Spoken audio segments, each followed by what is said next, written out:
Jeg hedder Karen, og jeg er det, de kalder administrativ daglig leder. Folkevæsen gør forskel på flere områder.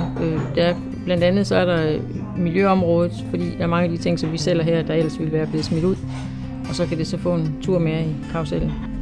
Og så er stedet her også for mange af de frivillige og et netværk, som de er glade for at have et sted at komme en gang om ugen eller flere gange om ugen.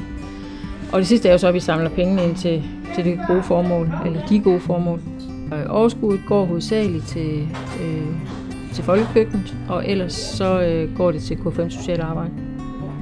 I folkekøkkenet, der havde man sådan et baglokale, hvor man samlede møbler, som man så kunne sælge billigt til folk, eller de kunne få dem, hvis de manglede og sådan noget. Og det endte med at fylde rigtig, rigtig meget. Og så blev lokalerne bagved så fri, og så valgte man at leje dem og starte en genbrugsbutik op. Man kan jo enten komme herned og aflevere det, man nu har, eller også kan man lave en aftale med os om, at vi henter det. Så gør vi meget gerne det. På matriklen, som er i Søndergade 27A, Ribberdyb parkeringspladsen. Det gamle Stegmann, siger vi også samtidig. Der har været en cykelforretning.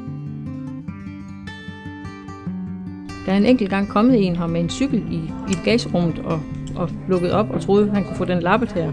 Så det er altså mange år siden, han sidst havde en cykel, der skulle lappes. Men det måtte vi jo så sige, det kunne vi så ikke lige klare.